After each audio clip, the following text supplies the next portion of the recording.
নমস্কার, আমি মিঠুর ঘরকন্যায় সবাইকে স্বাগত। সবাইকে সুপ্রভাত জানিয়ে নতুন একটা ব্লগ নিয়ে চলে আসলাম। এটা দিদির বাড়ির ব্লগ, দেখেই বুঝতে পারছো দিদিদের পুকুরে মাছ ধরা হচ্ছে। জামাইবাবু বেশ 3-4 বার জাল ফেলে বেশ কিছু মাছ উঠেছিল। এরপর সেই মাছগুলো জাল থেকে যখন বাছাই হয় আর কি, সেই মুহূর্তে না খুব আনন্দের হয়। মানে জাল থেকে বেছে বালতিতে মাছগুলো রাখা, তোমরা যারা এটা দেখেছো সেই আনন্দটা পেয়েছো, আর যারা পাওনি তারা ঠিক ফিল করতে পারবে না। এই মুহূর্তটা খুব আনন্দের হয়।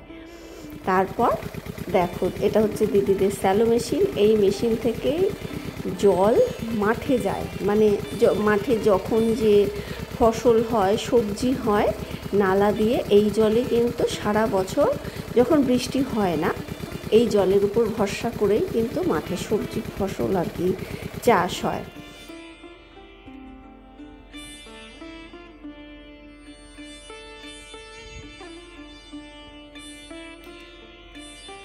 চারবার জাল ফেলা হয়েছিল পুকুরে, তা যেটুকু মাছ উঠেছে যথেষ্ট।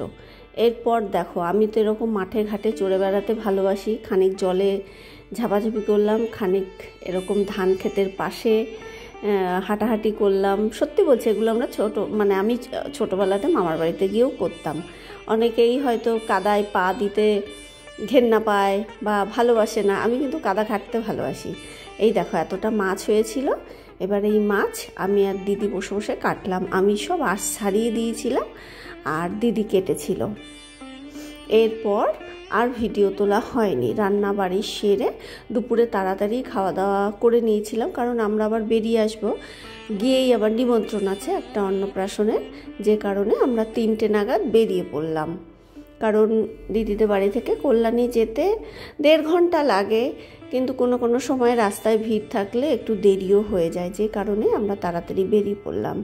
আর একটা মজার জিনিস দেখো, এখন আমার দিদি হচ্ছে ছোটোখাটো হয়ে যাচ্ছে। একটা সময় ছিল দিদি আমার মতন এরকম মোটা সোটা ছিল, আর আমি রোগা টিংটিঙে ছিলাম। আর এখন দিদি রোগা হয়ে যাচ্ছে, আমি মোটা হয়ে যাচ্ছি।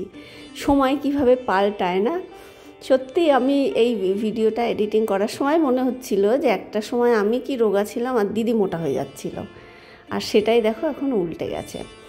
এরপর যখন এইমসের সামনে ক্রস করছিলাম, তখনই আবার খানিক বৃষ্টি হলো। কল্যাণীতে পৌঁছে ফুলের দোকানে গেলাম মালা নেব, কারণ খোপা করব, খোপাতে একটু মালা দেবো, যেহেতু রাতে অন্নপ্রাশন।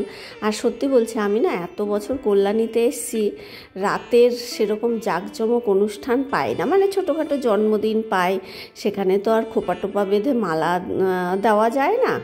এবার এটা যেহেতু রাতে অন্নপ্রাশন, যে কারণে খুব আনন্দ হয়েছিল নিমন্ত্রণটা পেয়ে, যে বেশ সেজেগুজে যাব। 2টো বেলকুড়ির মালা নিলাম আর রজনীগন্ধা স্টিক নিলাম ঘরে সাজানোর জন্যে। কি শাড়ি পরবো আগে মাথাতে ছিল, প্রথমে ভেবেছিলাম এই কাঁথা স্টিচটা পরবো, ব্যাঙ্গালোর সিল্কের। এটাও বেশ অনেক দিন পরা হয়নি, পালিশ করে রাখা আছে। তা আবার ভাবলাম যে থাক, এটা আর পরবো না। এটা না বিয়ে বাড়িতেই বেশি ভালো লাগে, হয়তো অন্নপ্রাশনে এটা পরলে ভালোই লাগতো। রাত্রিবেলায় তো জাঁকজমক, অন্নপ্রাশনও জাঁকজমক হয়েছিল, কিন্তু আমার প্রথমে পরবো ভাবলাম, তারপরে ভাবলাম না থাক। তারপরে এই তসরটা পরলাম, এটাও বেশ সুন্দর শাড়িটা, এটাও অনেক দিন পরা হয়নি। তারপরে এটাই পরলাম। তা মাঝে একটুখানি দেখলাম কোনো জায়গায় একটুখানি কুচকে আছে। তা আমার হাজব্যান্ড যখন ছেলের আর ওর শার্ট আয়রন করছিল, আমার শাড়িটাকে দিয়েছিলাম একটু হালকা করে, যে জায়গাগুলো একটু কুচকে ছিল আয়রন করে দিয়েছিল।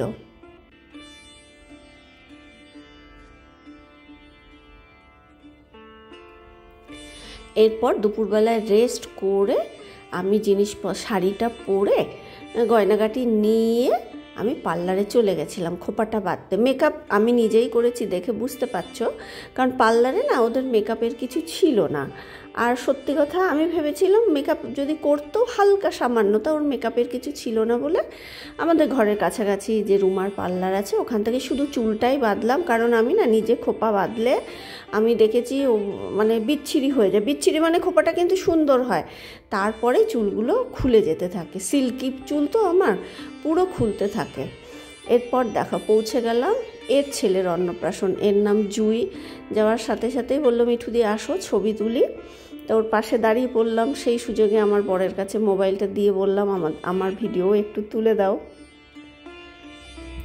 আমাদের ফ্ল্যাটেই ওর ফ্ল্যাট আছে, কিন্তু ওরা এখানে থাকে না, ওর ফ্ল্যাট ভাড়া দেওয়া। তা ওই বছরে 2 বছরে একবার করে আসে। তা এসে আর কি এবার ছেলের অন্নপ্রাশনের জন্যেই এসছে। আর এমনি যখন আসে আমার ফ্ল্যাটে আসে, এসে একটু দেখা করে যায়। আর এই ভবনটাতে আমি আগে এসছি একটা পৈতের অনুষ্ঠানে। ভবনটা একটু ছোট, এবার সেই আন্দাজে এদের লোক সংখ্যা অনেক বেশি, মানে চারিদিকে গিজগিজ করছে, যেখানেই যাচ্ছি সেখানেই ভিড়। আর বেশ সুন্দর গানের প্রোগ্রাম ছিল। গান গাওয়ার শিল্পীরা এসেছিলেন, এক এক করে বাংলা হিন্দি সব রকম গানই গাইছিলেন, বেশ শুনতে ভাল লাগছিল। এরপর দেখো একটা জায়গায় আমি একটা চেয়ার পেয়েছিলাম বসার জন্য, ভাবলাম এখানে বসে একটু ছবি তুলি। যেই ক্যামেরাটা অন করেছি দেখছি দেখো দুটো গুড়গুড়ি কোথা থেকে চলে এসছে, মানে পাকা দেখো। আর এ হচ্ছে জুইয়ের মেয়ে, বড়টা, ওরই ভাইয়ের অন্নপ্রাশন। আর এই পুচকে দুটো দেখো মানে পোজ দিচ্ছে, তারপরে যে ঠোঁটটা স্পাউট করে না, স্পাউট কি করে যাই হোক আমি অত জানিও না, সেরকম করছে। আমার মানে দেখে এত হাসি পাচ্ছিল, মানে কত পাকা ভাবো। দেখো ওরা কিন্তু নিজের থেকেই চলে এসেছিল। কি হবে ওদের এই যে ছেলে মানুষই বলো, একটু আনন্দ করলো, নাচানাচি করলো, এটা কিন্তু আমার ভিডিওর মধ্যে থেকে গেল। ওরা হয়তো একসময় বড় হয়ে যাবে, জানতেও পারবে না যে ওদের মানে ছোটোবেলার এই সুন্দর মুহূর্তটা আমার কাছে রয়ে গেল। যেই ক্যামেরাটা অন করেছি সঙ্গে সঙ্গে পাশে এসে আমার বেশ মজা লাগলো। তারপর দুটোকে একটু গালগুলো চটকে দিলাম, আদর করলাম। এবার আমার ছেলেকে ধরলাম, বললাম আমাদের একটু ছবি তুলে দে না, মানে ও অনুষ্ঠান বাড়ি গিয়ে না ওকে আর খুঁজে পাওয়া যাবে না, ওই ছবি তোলার ভয়ে ও আমার ধারে কাছেই থাকবে না। এবার আমার হাজব্যান্ড কিছুটা তুলে দেয়, কিন্তু আমাদের দুজনের ছবি যে বলবো একটু ছেলেকে, সে তুমি ওর টিকিটিও দেখতে পারবে না, কোথায় কোথায় ঘুরে বেড়াবে, মানে আমার থেকে 10 হাত দূরে থাকবে ওই ছবি তোলার ভয়ে। আর জুইয়ের ছেলে যখন থেকে গেছি গিয়ে দেখি ঘুমাচ্ছে। যার অন্নপ্রাশন সেই তার দিদার কোলে ঘুমিয়ে যাচ্ছে, মানে যতক্ষণ ছিলাম ও বাচ্চাটাকে আর জাগা অবস্থায় দেখতে পাইনি, ঘুমন্ত অবস্থাতেই দেখেছি। আমার ছেলে দেখো ওই যে খেতে বসে গেছে, তারপর আমরাও খেতে বসে গেলাম। আর এই দেখো এটা আমার খুব পছন্দ হয়েছে, এটা কিন্তু ইউজ অ্যান্ড থ্রো আর কি, দিয়েছে হাত টাত মুছে সবাই ফেলে দেয়, কিন্তু আমি এটা নিয়ে এসেছি ঘরে।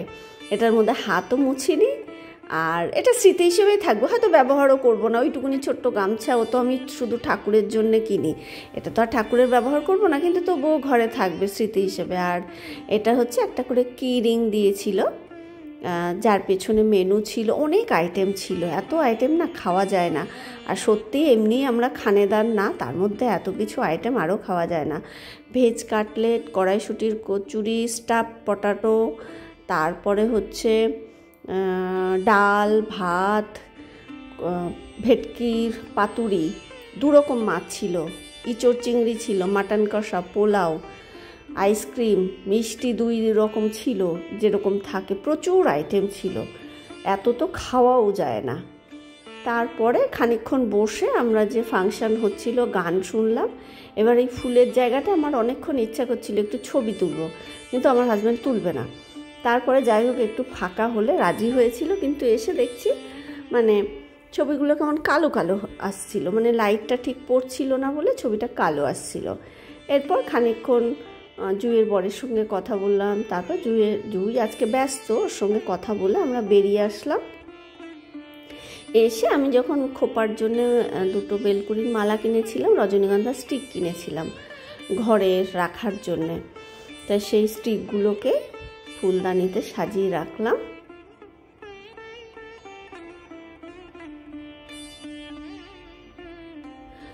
তাহলে আজকের মতো ভিডিওটা এখানেই শেষ করছি। কেমন লাগলো প্লিজ একটু কমেন্ট করে জানিও।